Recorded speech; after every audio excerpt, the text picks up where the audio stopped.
Amen. Amen. Silakan duduk saudara. Haleluya. Saudara penuh dengan sukacita? Amin. Full of praise and joy. Orang Kristen itu harus bersukacita. Amin saudara.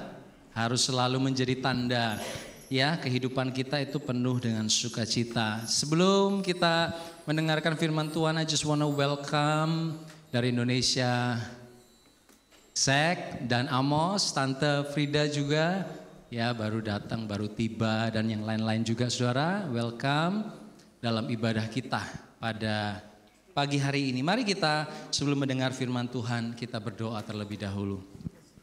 Terima kasih Bapa, kami mengucap syukur pagi hari ini kami bisa bangun, kami bisa menikmati udara yang Tuhan sudah sediakan. Kami juga bisa fellowship sama-sama pagi hari ini. Kami bisa memuji menyembah nama-Mu dan kami bisa ada dalam keadaan yang baik pada hari ini.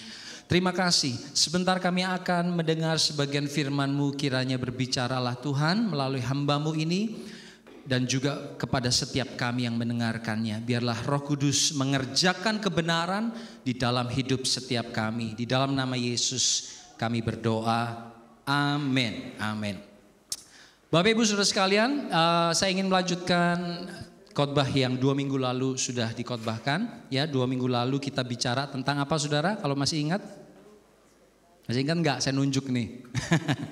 Tentang pikiran saudara ya, pikiran yang diperbaharui kalau ingin ada perubahan di dalam kehidupan kita. Saudara ingat gambar yang waktu itu saya tunjukkan ya? Kita rindu untuk menjadi lebih baik, menjadi serupa dengan Kristus, tetapi seringkali kita temukan diri kita itu gagal berkali-kali. Ya, itu semua karena berasal dari pikiran kita yang perlu dirubah, perlu diperbaharui. Dan minggu lalu juga kita dari Pastor Bobby, kita belajar tentang pertobatan. Pertobatan, perubahan itu proses seumur hidup kita. Amin saudara.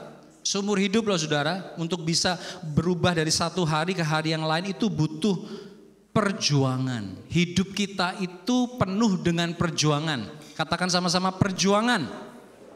Perjuangan. Ya, untuk dapat PR aja perjuangan. Betul nggak? Kumpulin duit supaya gimana bisa bayar PR-nya. Ya, dapat PR bertahun-tahun saudara berjuang bisa sampai ke Australia. Ya, saudara perlu perjuangan. Benar nggak saudara? Ya, sekolah juga berjuang, bekerja berjuang. Untuk dapatkan pacar dulu ya berapa puluh tahun yang lalu berjuang luar biasa. Mesti ada duitnya untuk dating, untuk pacaran, betul? Beli parfum supaya wangi ya saudara. Untuk kesehatan kita perlu berjuang. Banyak orang yang perlu sehat dan mereka harus buang banyak uang untuk pergi ke luar negeri, betul saudara ya, untuk menjaga kesehatan. Rumah tangga perlu perjuangan. Tidak ada kemenangan tanpa perjuangan. Tidak ada pertumbuhan tanpa usaha. Tidak ada kemajuan tanpa bayar harganya. Betul saudara? Ya, secara rohani juga begitu. Kita berjuang mengalahkan sifat-sifat lama kita. Ya, kita belajar 2 minggu lalu ada 3 musuh. Yang pertama sifat lama, yang kedua tipu daya iblis, yang ketiga daya tarik dunia ini. Yang terus-menerus berusaha mengambil tempat di dalam pikiran kita. Sejak 2 minggu lalu, ya kalau istri saya pulang dari kerja, biasanya banyak ceritanya begini dan begitulah, saya suka ingetin. Tuh, iblis cuma taruh ide aja di pikiranmu, saya bilang kayak gitu. Dia nggak perlu usaha keras, yang usaha keras tuh kamu yang harus berjuang melawan sifat lama, melawan tipu daya iblis. Itu perlu perjuangan. Oh iya ya, dia bilang begitu saudara. Ya, iblis mah gampang aja tinggal tabur. Tuh kan kerjaanmu seperti itu. Gampang aja dia tabur. Kita ini yang dikelola, diolah dengan segala macam cara, kemudian kita jatuh ke dalam perangkapnya. Ya saudara, kita akan lanjutkan lagi bagian yang terakhir dari ayat kedua Roma 12. Mari sama-sama kita akan baca. Roma 12 kita akan baca lagi ayat 1 dan 2. Karena itu saudara-saudara, demi kemurahan Allah aku menasihatkan kamu supaya kamu mempersembahkan hidupmu sebagai persembahan yang hidup, yang kudus dan yang berkenan kepada Allah. Itu adalah ibadahmu yang sejati. 2, janganlah kamu menjadi serupa dengan dunia ini, tetapi berubahlah oleh pembaharuan budimu, sehingga kamu dapat membedakan manakah kehendak Allah, apa yang baik, yang berkenan kepada Allah dan yang sempurna. Jadi pagi hari ini kita akan sama-sama belajar tentang kehendak Allah, the will of God. Kita baca lagi bagian terakhir dari ayat 2. Tetapi berubahlah oleh pembaruan budimu, itu sudah kita bicara 2 minggu lalu, sehingga kamu dapat membedakan manakah kehendak Allah, apa yang baik, yang berkenan kepada Allah dan yang sempurna. Saudara, Roma 1 sampai dengan Roma pasal 11 itu Paulus berusaha menjelaskan dengan sangat panjang, ya, apa itu kemurahan Allah. Ya saudara, panjang loh, 11 pasal itu dia menjelaskan. Di Roma pasal 3, Roma pasal 6 itu menjelaskan bahwa kita sudah berbuat dosa, kehilangan kemuliaan Allah, tidak ada lagi harapan buat kita sebetulnya karena dosa kita. Tetapi karena kemurahan Allah, kita yang dulunya harusnya berjalan kepada kematian, kita beroleh hidup. Kita yang dari gelap, kita memperoleh terang. Kita yang dulunya jauh, kita menjadi dekat karena pengorbanan Yesus di atas kayu salib. Dan itulah kemurahan Allah. Oleh karena itu dia masuk ke ayat pasal 12. Pasal 12 bicara tentang lalu bagaimana dengan saudara? Bagaimana dengan responmu? Ya, kalau saudara bisa lihat di slide berikutnya. Respon kita adalah di pasal 12, Roma 12. Ya, setelah Allah begitu berkemurahan, bagaimana dengan tanggapanmu? Oleh karena itu dikatakan di ayat 1, persembahkanlah tubuhmu sebagai persembahan yang hidup, ya, yang kudus dan berkenan kepada Allah. Kekristenan bicara tentang hidup yang dipersembahkan kepada Allah. Katakan sama-sama, hidup yang dipersembahkan. Jadi kalau kita datang ke gereja, kita bawa persembahan. Bukan, saya nggak ngomong persembahan uang saudara ya, hidup. Jadi kalau nyanyi dengan segenap kekuatan, kalau mengasihi, kalau menyapa, bersuka cita, itu persembahan kita. Amin saudara. Itu bawa ke dalam hadirat Tuhan. Kekristenan bicara mengenai hidup yang dipersembahkan. Oleh karena itu kita perlu tahu bagaimana kita mempersembahkan hidup ini. Ya, bagaimana cara kita mempersembahkan hidup ini? Pertama, bukan dengan pelayanan, Bapak Ibu Saudara sekalian. Banyak orang begitu percaya Yesus berapi-api langsung masuk pelayanan. Boleh, tetapi tidak 100% benar.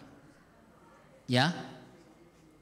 Yang nomor 1 yang saudara dan saya harus lakukan pada waktu kita ingin mempersembahkan hidup kita adalah mengerti kehendak Allah. Apa saudara? Mengerti kehendak Allah. Ya, mengapa kita harus mengerti kehendak Allah? Karena kalau kita tidak mengerti kehendak Allah, bagaimana kita bisa mengikuti jalannya? We have to understand His will in our life supaya kita bisa mengerti jalan-jalan Allah. Ada begitu banyak orang Kristen mengikut Yesus tanpa mereka tahu sebetulnya maunya Tuhan apa di dalam hidup.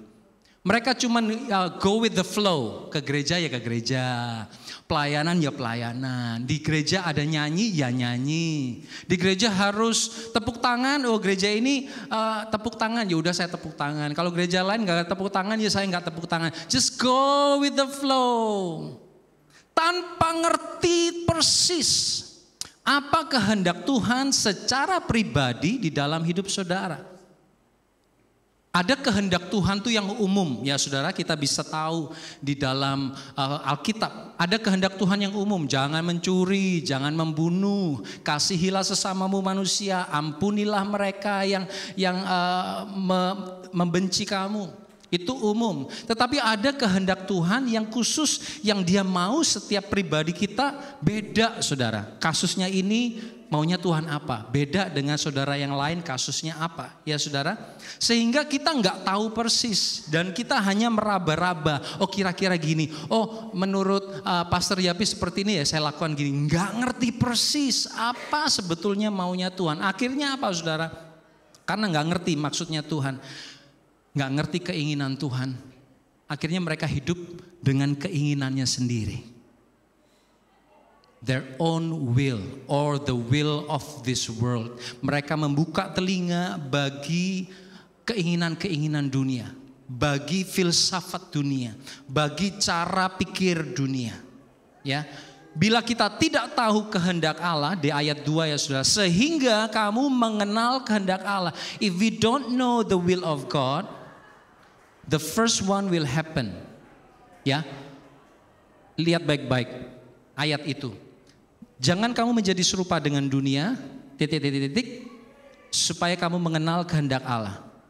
If you don't know the will of God, you will be the same with this world. Supaya tidak sama dengan dunia, cara pikir dunia, cara kerja dunia.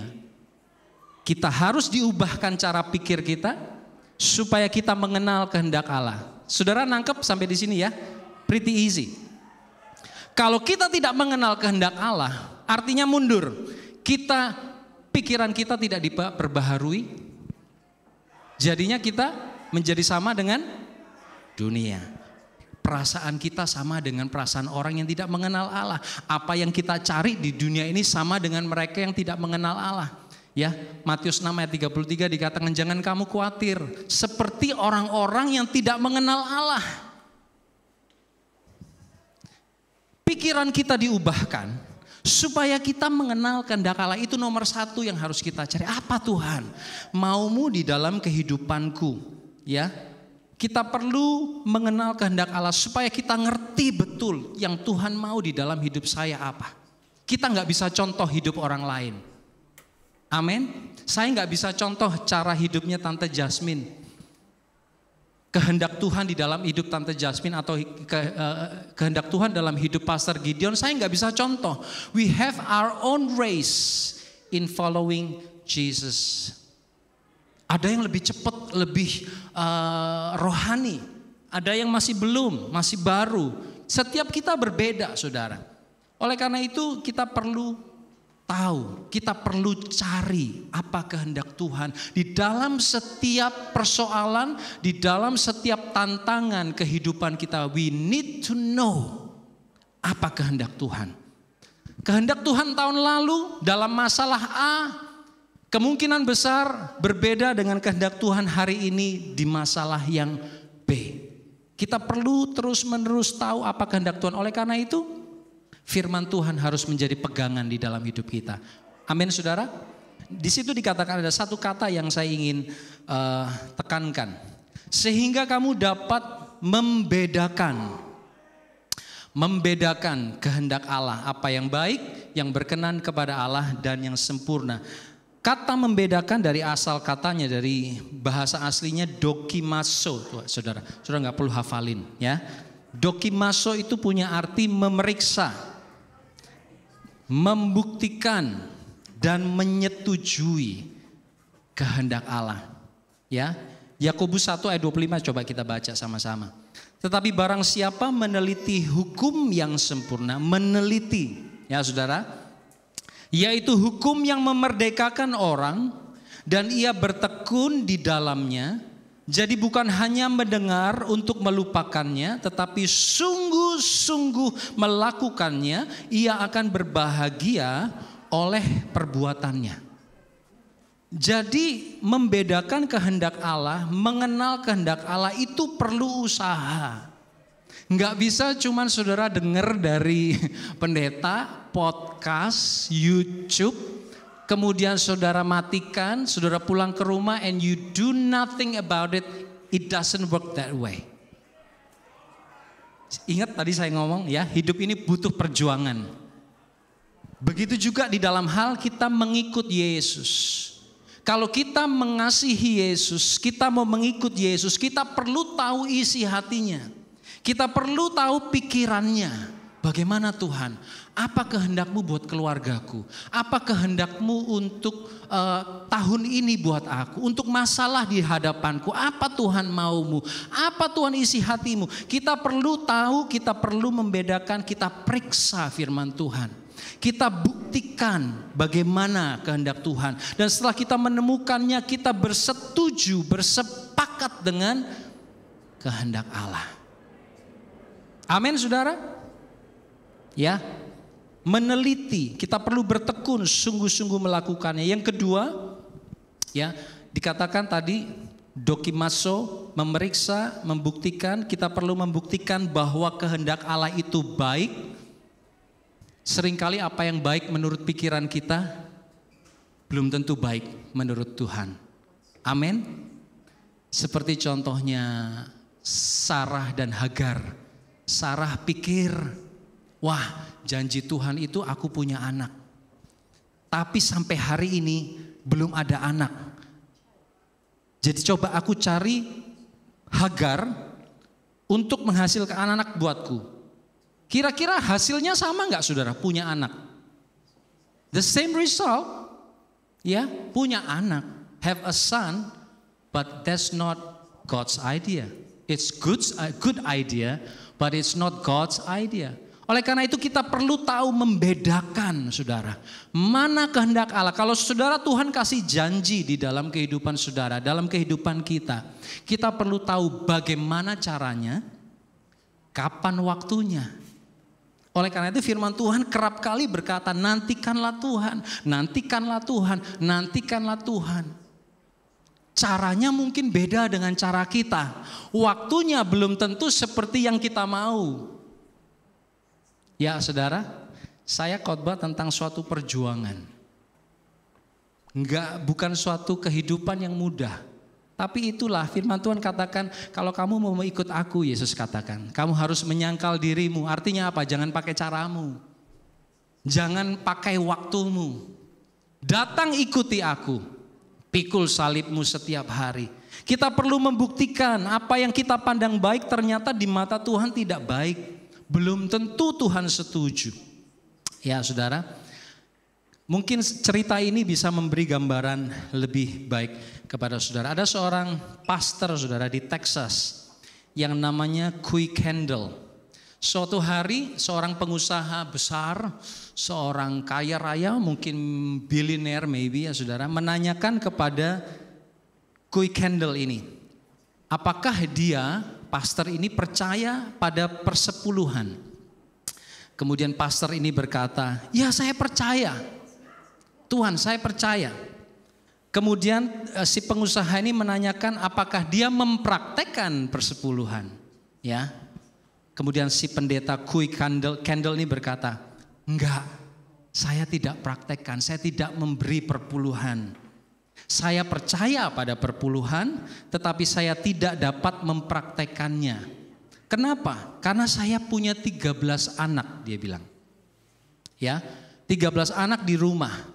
Dan 15 orang dalam satu kali makan duduk bersama, dia dan istrinya. Jadi total manusia di dalam rumah itu, mulut di dalam rumah itu ada 15.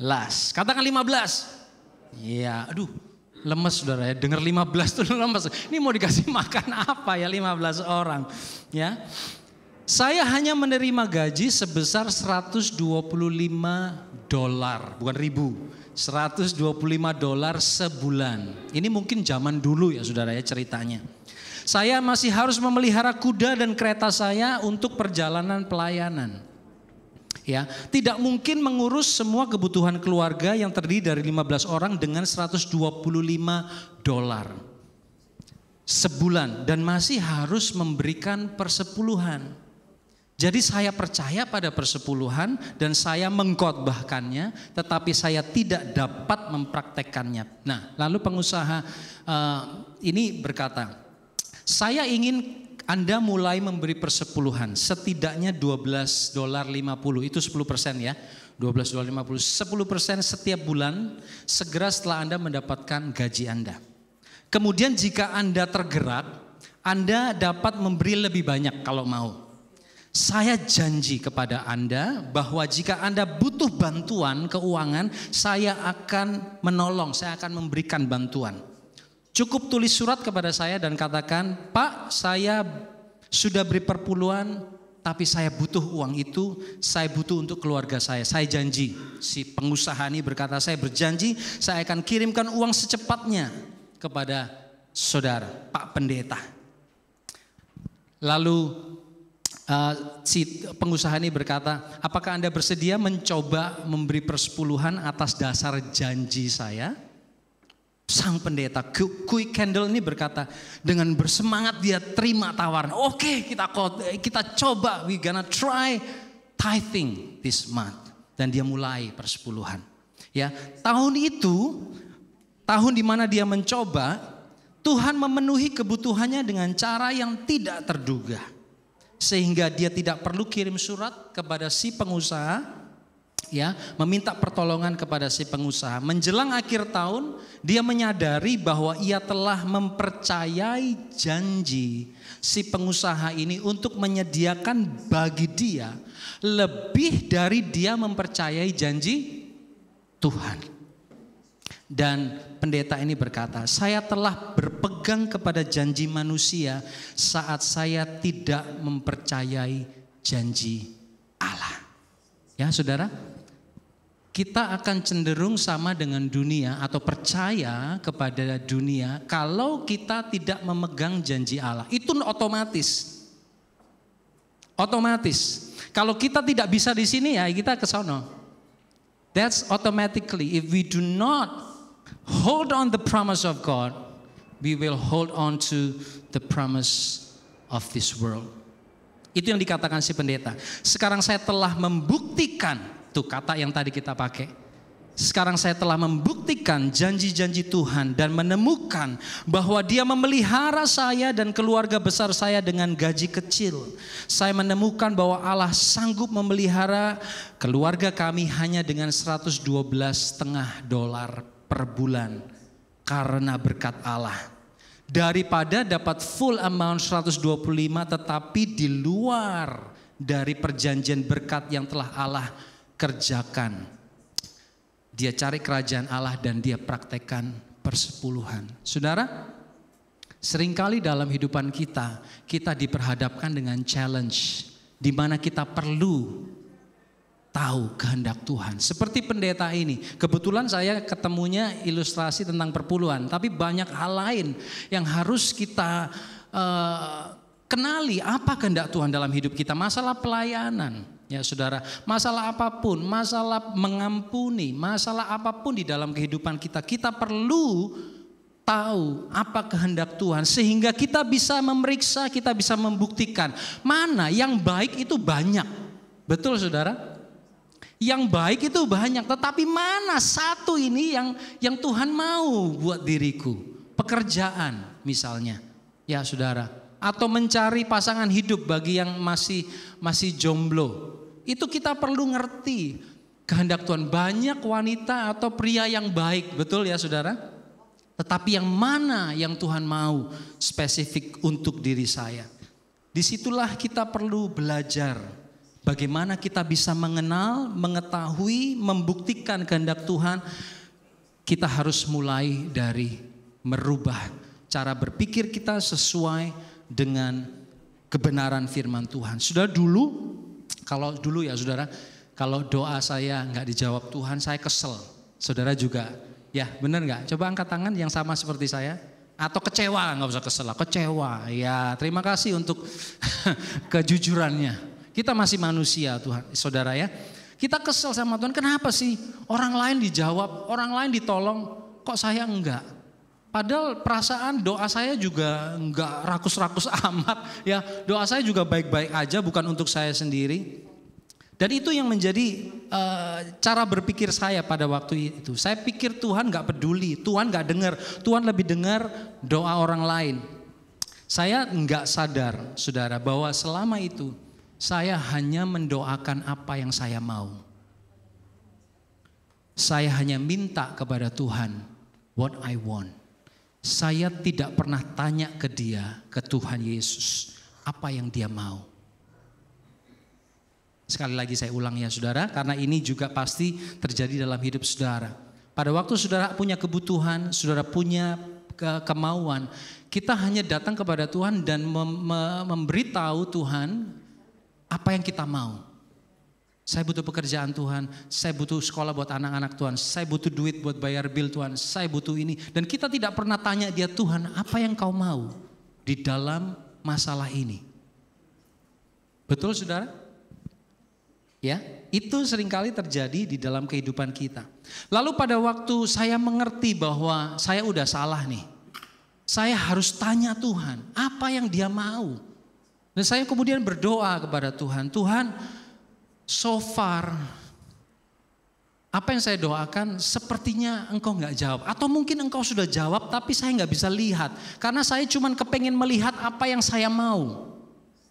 Kemudian saya doa kepada Tuhan, saya tanya gini, Tuhan, let me know what you think. Let me know what you feel. I want to know your ways. Setelah saya berdoa seperti itu saudara, Tuhan itu dengan panjang sabarnya, melalui Roh Kudus, dia menuntun. Tapi perlu baca firman. Dia tidak bisa menuntun kalau kita nggak baca firman Tuhan. Seperti tadi dikatakan, kita perlu periksa, kita perlu bersaat teduh, kita perlu rajin membaca firman. Karena pada waktu kita membaca firman Tuhan setiap hari, ada ayat-ayat tertentu yang bisa menjadi jawaban buat pertanyaan kita. Amin saudara? Ya, kemudian perlahan-lahan cara berpikir saya satu demi satu diubahkan. Seperti Tuhan berkata seperti ini salah satunya.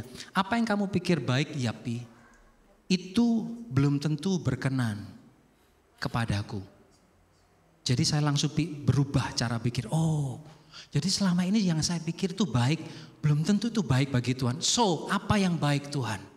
Ya, itu salah satu cara berpikir yang diubahkan. Ya, kemudian ada yang lain. Penundaan itu bukan kelalaian. Tuhan berkata, kalau aku tunda, aku belum kasih sekarang. Itu bukan berarti aku lupa atau bukan berarti aku tidak mampu. Tapi aku sedang mengerjakan iman di dalammu. Saudara ingat Abraham pada waktu dia menanti 25 tahun janji Tuhan, sepertinya kelalaian, sepertinya Tuhan itu enggak sanggup. Mungkin di pikiran Abraham seperti itu.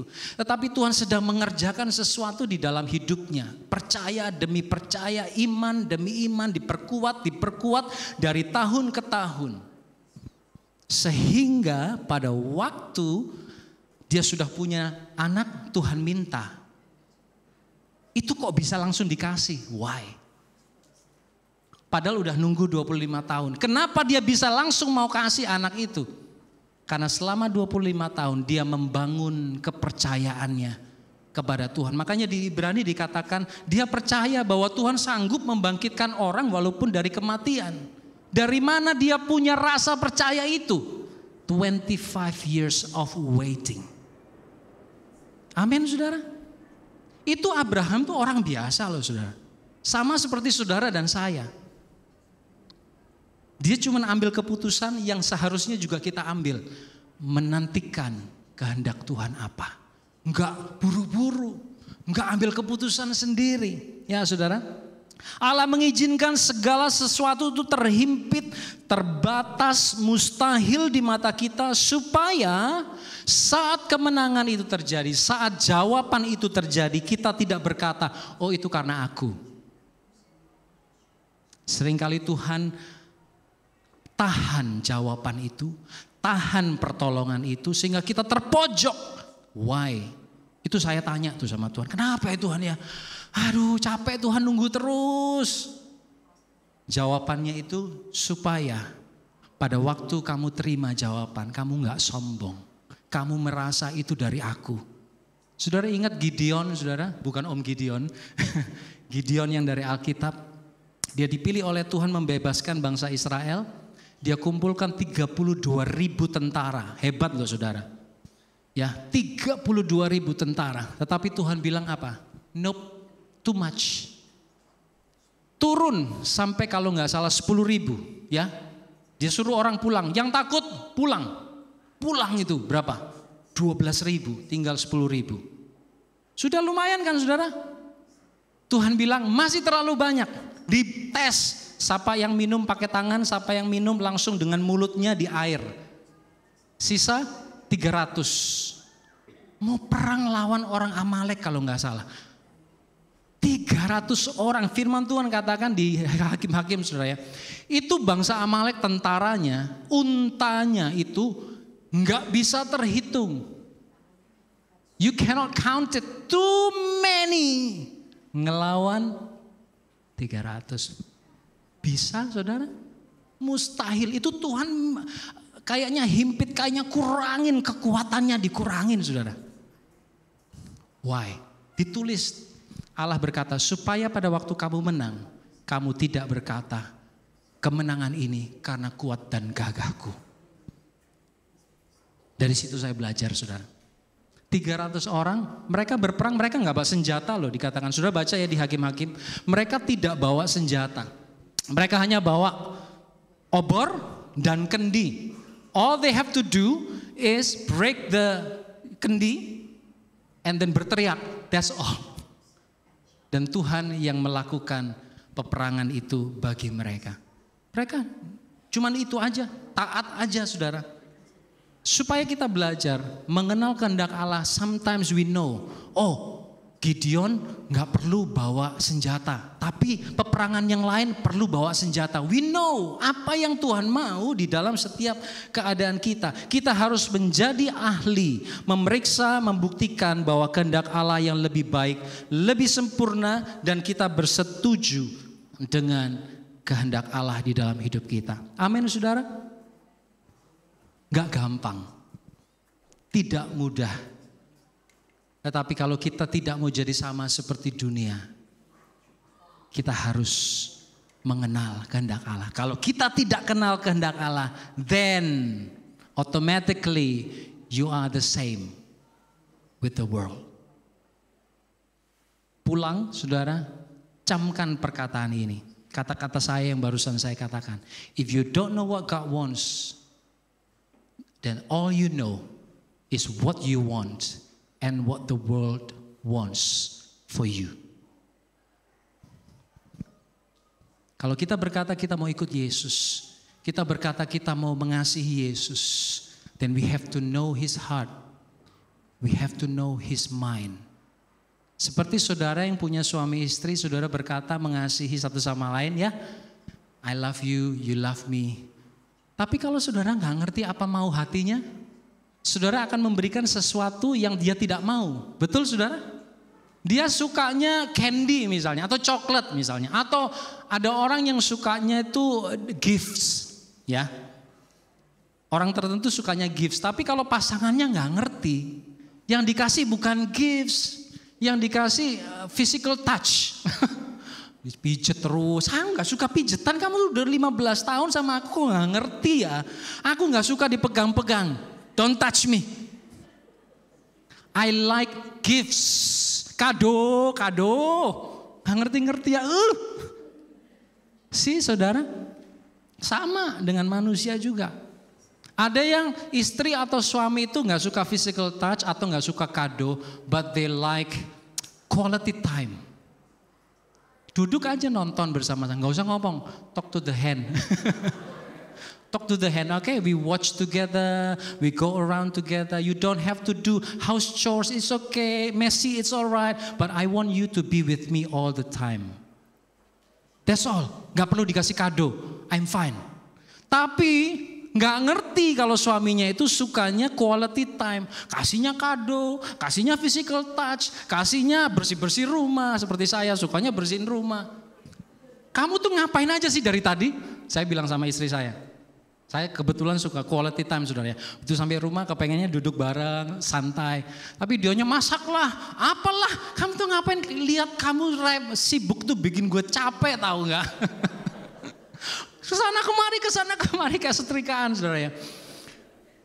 Sit with me, that's all I want.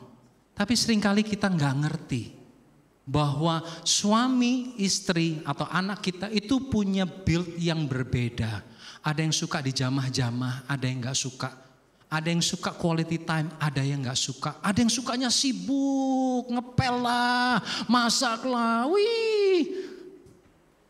Benar gak saudara? Kalau benar ngangguk aja. Setiap kita itu beda.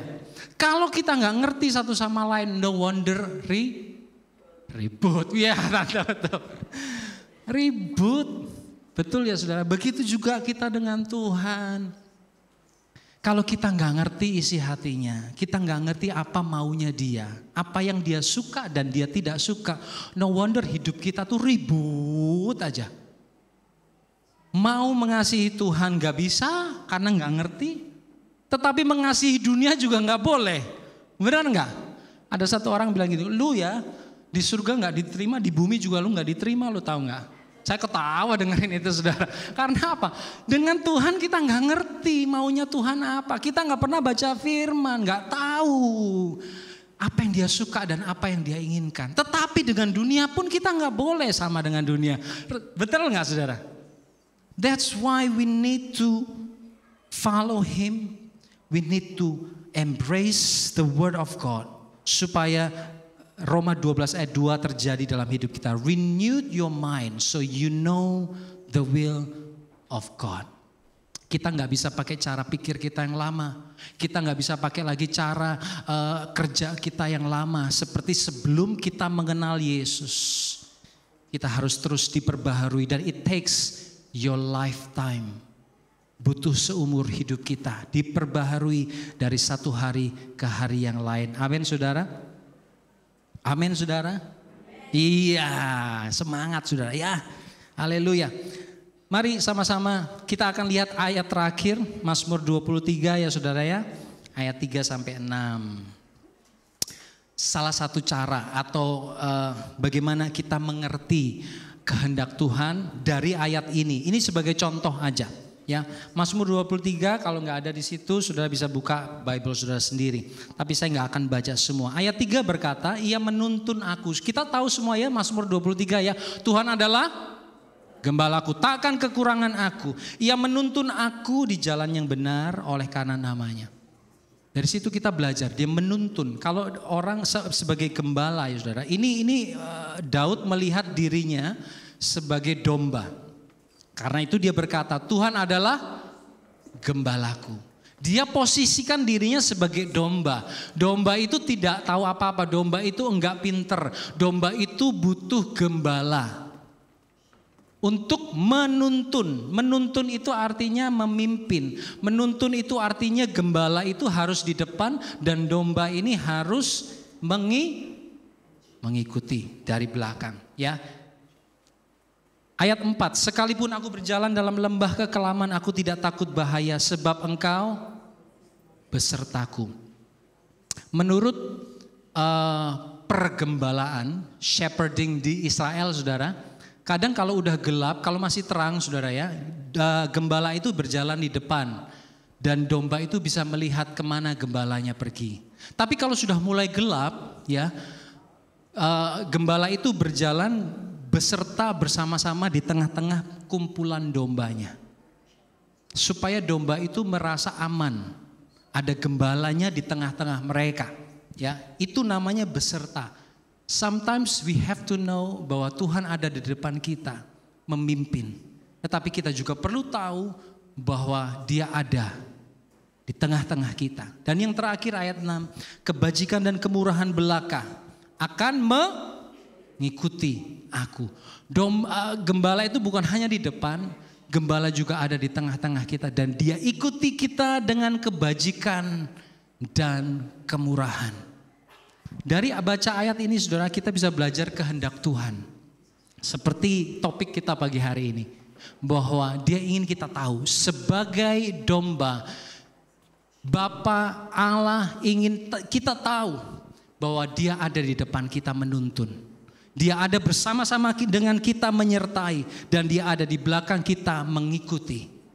Sehingga apapun masalah saudara, apapun kondisi saudara, apapun keputusan yang harus saudara ambil, kita perlu mengerti bahwa dia ada senantiasa di dalam hidup kita. Amin saudara.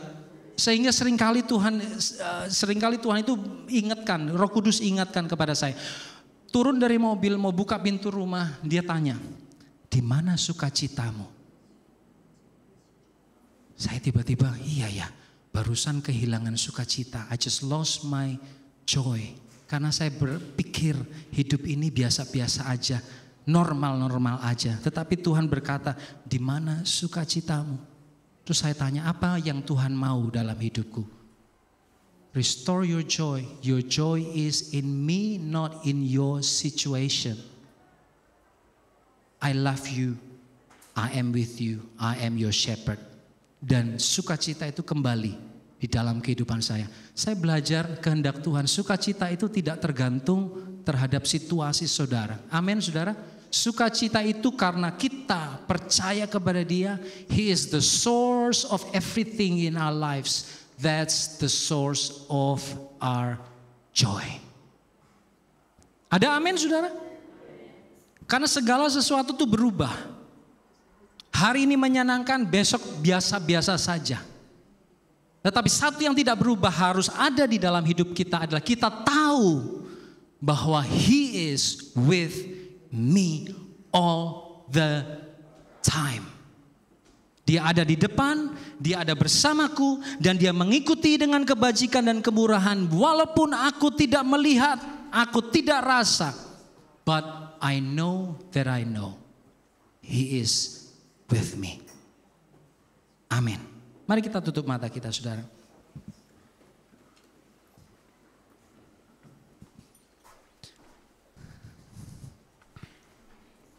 Allah mau di dalam hidup setiap kita. Allah rindu kita membawa pergumulan kita, apa yang kita perlukan. Tuhan aku mau ini, Tuhan aku perlu ini, Tuhan aku perlu itu. Tetapi lebih dari segalanya, Dia mau kita mengenali kehendaknya. Karena kehendaknya itu baik bagi setiap kita dan sempurna. Thank you Jesus. Terima kasih Tuhan. Mari kita ambil waktu sebentar untuk kita renungkan. Kapan terakhir kali? When was the last time we asked God, what is your will for me? What is your desire for me? What do you think about me? Atau kita tidak peduli apa maunya Tuhan dan kita hidupi hari-hari ini dengan apa yang kita mau atau apa yang dunia mau. Mari kita pagi hari ini datang kepada Tuhan. Take this time to renew your mind, to renew your heart for God. Thank you Jesus. Thank you Lord Jesus. Kami jemaat-Mu, kami anak-anak-Mu, ampuni setiap kami. Forgive us Lord, that we live this life without knowing what you really want in our personal life. Kami tidak pernah tanya Engkau, kami tidak pernah wondering apa yang Engkau mau di dalam kehidupan kami. We just live this life the way we see. If it's good, then we do it. Ampuni setiap kami Tuhan. Kalau ada saudara seperti itu di tempat ini yang rindu Tuhan, tolong aku untuk mengenal kehendak-Mu lebih lagi. Without anyone seeing, watching, taruh tanganmu, put your hand on your chest. Dan saudara, have your time with God. No rush. Help me, Lord. Help me to live this life the way you want. I have been living this life the way the world wants.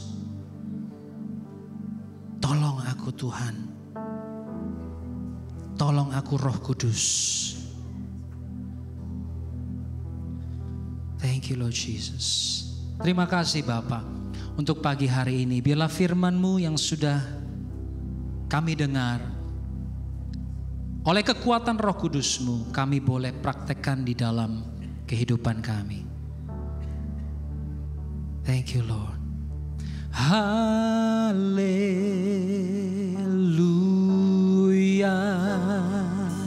Haleluya.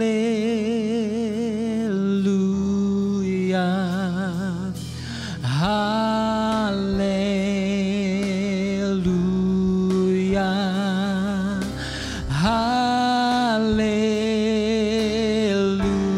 Haleluya. Mari bangkit berdiri sama-sama. Hallelujah, we give you praise. Hallelujah, hallelujah, hallelujah,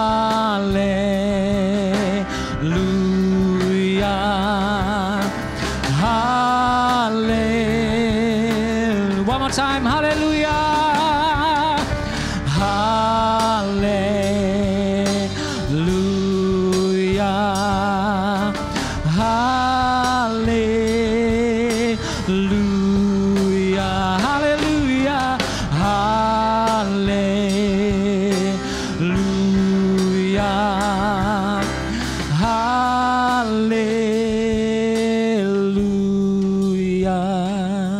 Thank you Lord Jesus.